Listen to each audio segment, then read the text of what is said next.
to Newcastle United. Absolutely shocking performance. And we've got nowhere else to look to start off with than the manager. Terrible, terrible performance from Manchester United. And we were very fortuitous to be playing against 10 men. But that second half was absolutely atrocious. We never looked like we were playing against 10 men. It looked very much equal. I'm not saying Newcastle dominated because they did not. But we never ever looked like we were playing against 10 men. And we never threatened. We never threatened to score. United looked devoid of ideas. We didn't have a clue what we were doing. And for me, Carrick just looks gormless there.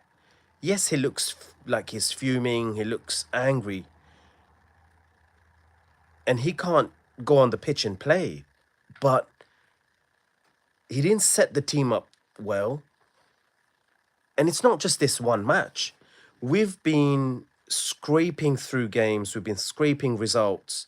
Getting 3 points, yes, because we're on an up. We're on good momentum and moments. And frankly, quite a few times just Bruno Fernandes.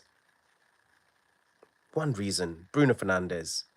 Another reason, Sesko. They are moments football. We don't look like we've got a plan. We don't look like we understand how we should be setting up, how we should play. And today we got caught out. I mean, again, this is the biggest kind of hint, or this is the biggest sign of a team and a manager who doesn't have a clue. When they're up against 10 men, they don't know how to carve open a chance. This is what happened against Newcastle today. Yes, we were numerically advantageous, but we never looked in cohesion. They were down to 10 men, and yet they looked like they had a plan. Their players knew how to play with each other. We've got a 6'5" striker in Benjamin Sesko who is on form. I can tell you for a fact, I have not seen any other player other than Bruno Fernandes putting in a cross, number one. And I have not seen any crosses, any offensive crosses coming into Sesko. Not one. And guys, I'm not going to use him as an excuse as a player, but Tyrell Malacia, what a fucking useless player he is. Absolutely useless. I literally just had to smile when I looked at his effort on that goal. It looked like we brought a fan from the stands, got him to wear a United shirt and set him out to run. Absolutely useless. He couldn't even run. He was slow. Tactically just not there. He didn't know when to close down, when to go, when to back off, when to actually hit the player. Osula, what a goal from him. But between Malacia and Maguire, there's absolute concoction of mistakes. But I don't want to labour too much on Maguire because, you know, he's a centre half. He was at sea. Malacia, that was Malacia's all day. He came on fresh legs. And when Osula came, they passed him a message. And I'm pretty sure it was, look, Mazraoui's injured. He's going to come off. You're going to absolutely terrorise whoever comes on that left because it's Malacia is absolutely useless. And it throws me back to Ten Hag. I mean, was there any transfer that Ten Hag got right? I don't think so. Every single transfer of his was just uber shit. Malacia was his first. And whilst Carrick has got to take the lion's share of the blame here, absolutely has to take the lion's share of the blame here. We lost the game. We went down to 2-1 because of Malacia. I'm just absolutely speechless though, coming back to Carrick, as to how a Manchester United team, can play against 10 men and look so toothless. Never threatened, not even once, just never threatened.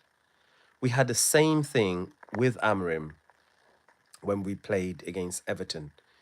We ended up losing against 10 men Everton 1-0.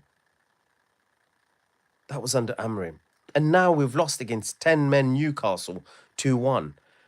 That has got to be some kind of record that Manchester United keep playing against 10 men. And we can't win.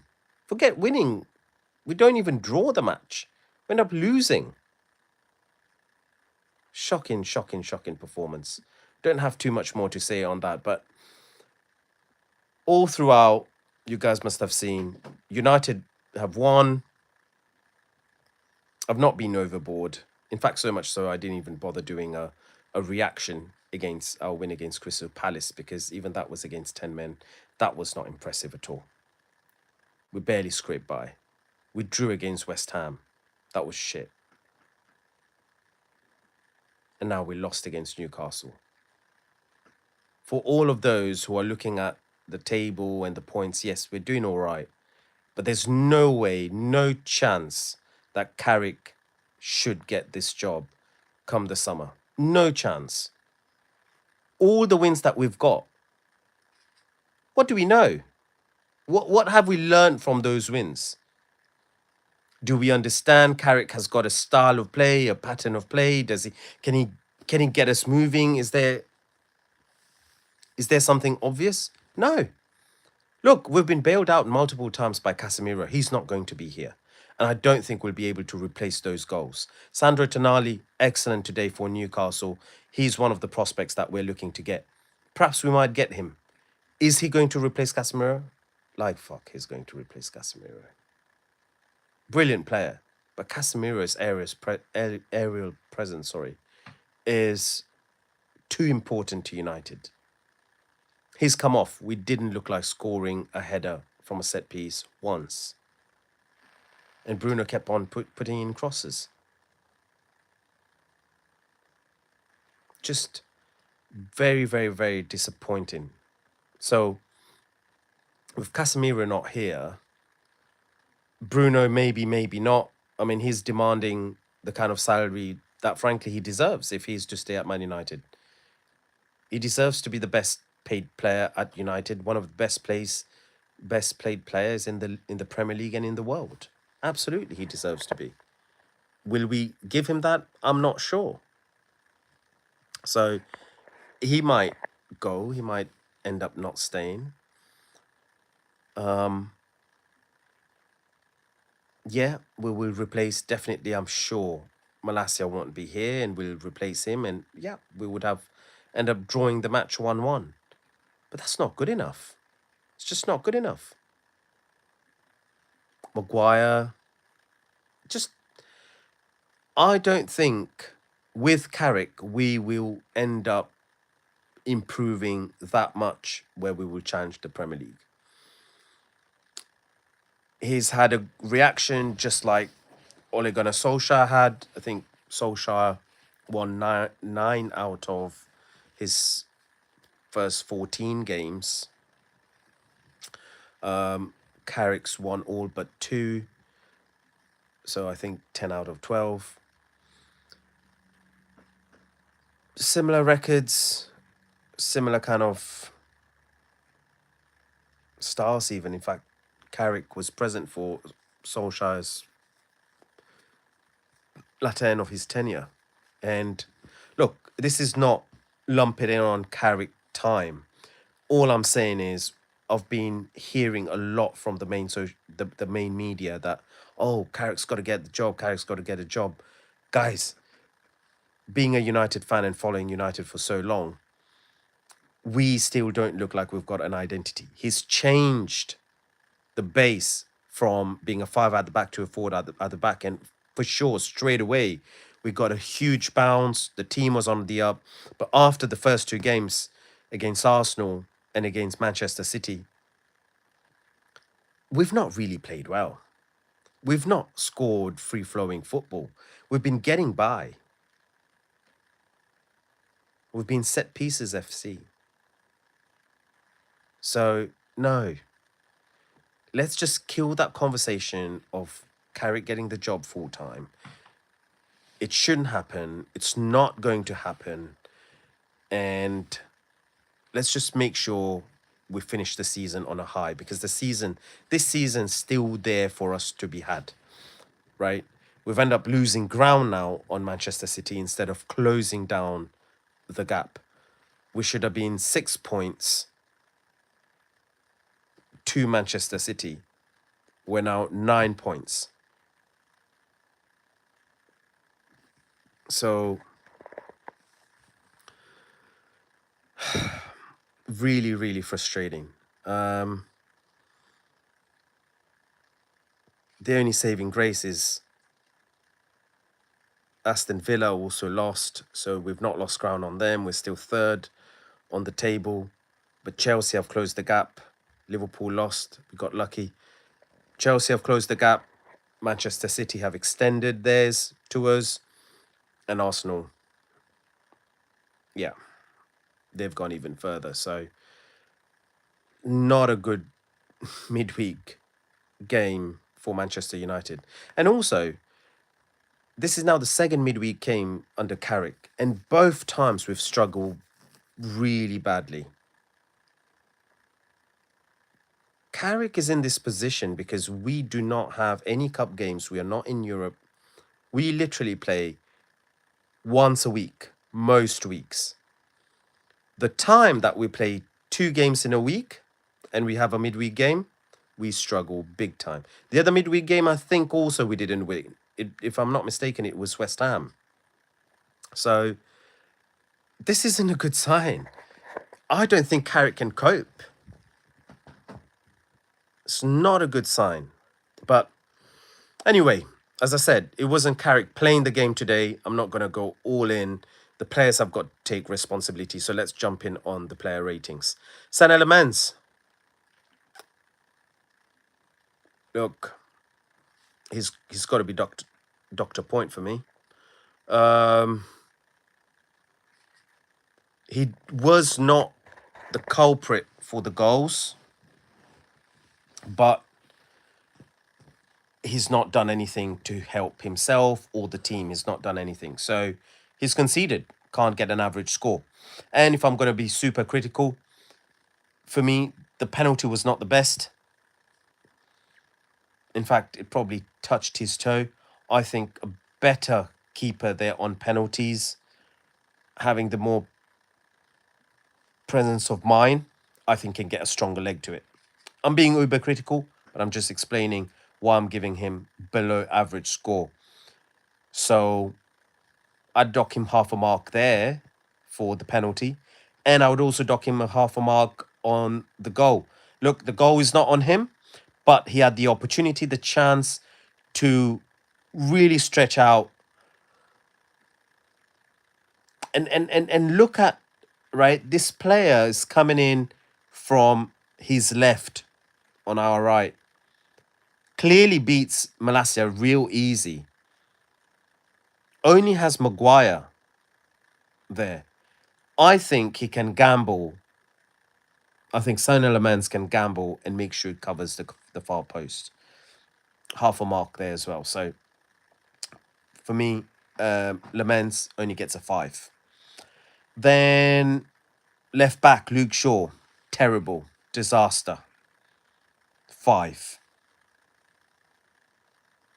Gladly got taken off. I think we've got a problem on the left. Huge problem on the left. Dorgu can't come soon enough. And I wonder what's happening with Diego Leon, actually. He was brought in as an understudy to Luke Shaw. Is he injured? I don't know. Maguire, 4.5. I think he's got to do better.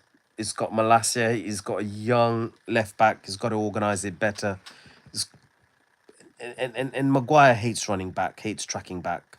Whenever we have these situations, he always struggles and we always seem to concede. We always end up conceding. I think Dan Burns got the better of Maguire on the set pieces. He didn't show his dominance that normally he does. For me, Maguire, 4.5. Lenny Yoro, look, the goals were not on his side. I think he dealt well. It's I can't possibly give him too much better score than Maguire because they were both at centre back. But I do think he was the better of the two. I'd give him a 5.5.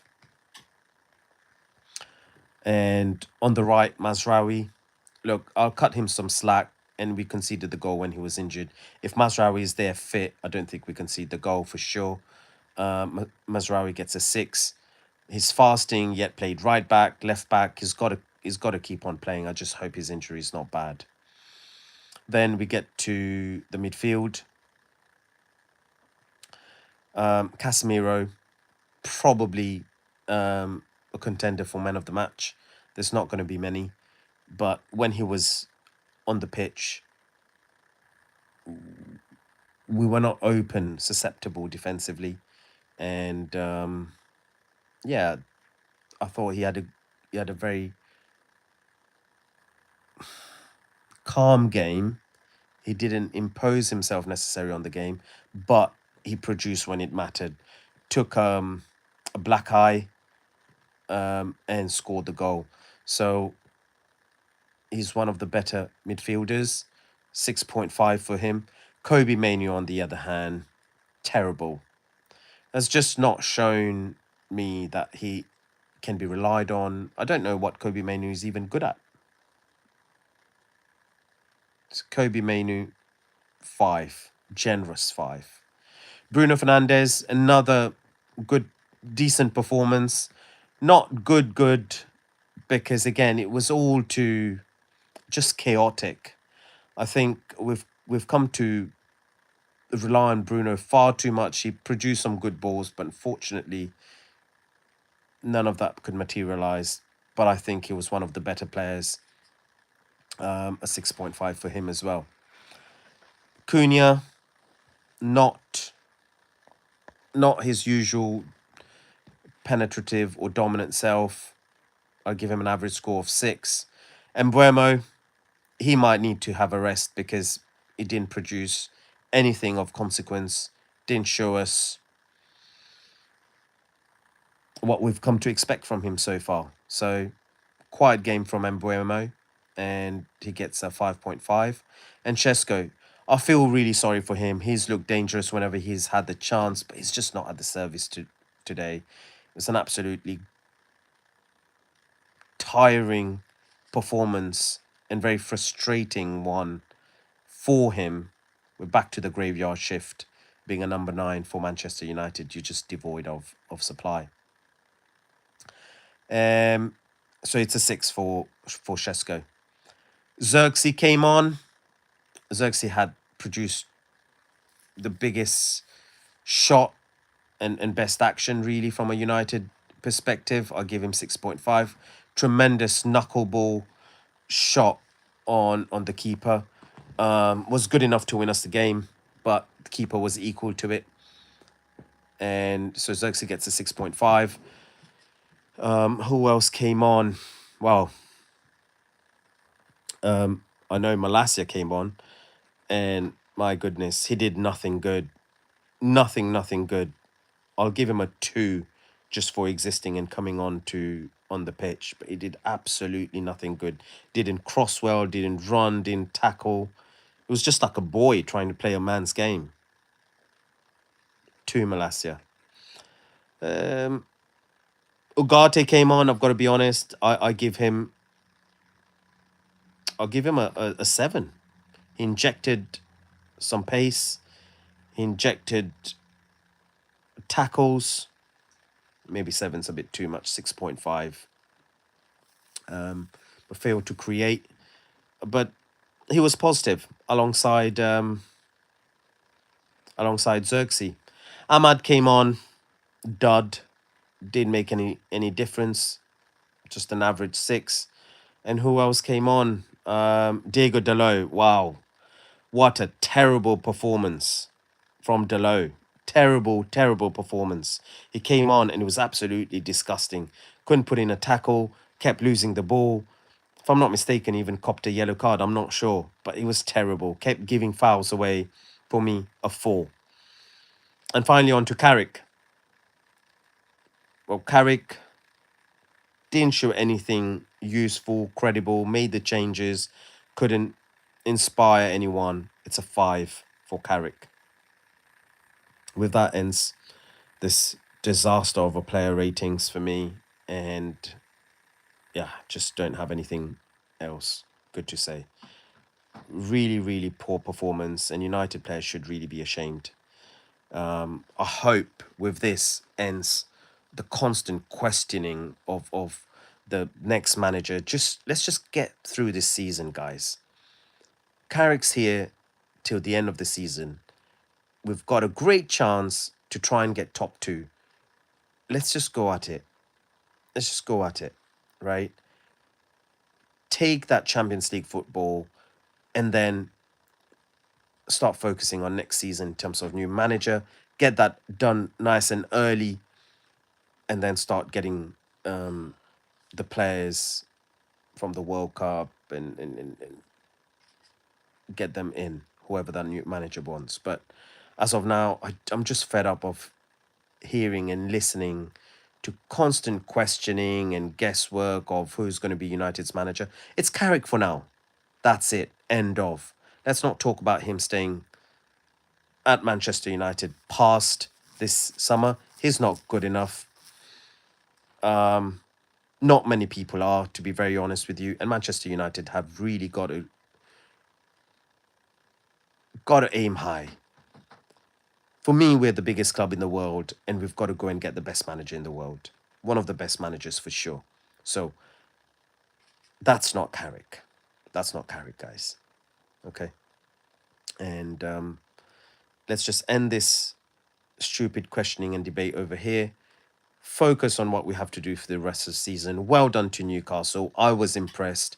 As much as we were poor, I thought Newcastle United delivered a great performance. Well done to them and their fans. And onwards and upwards. Good night, everyone.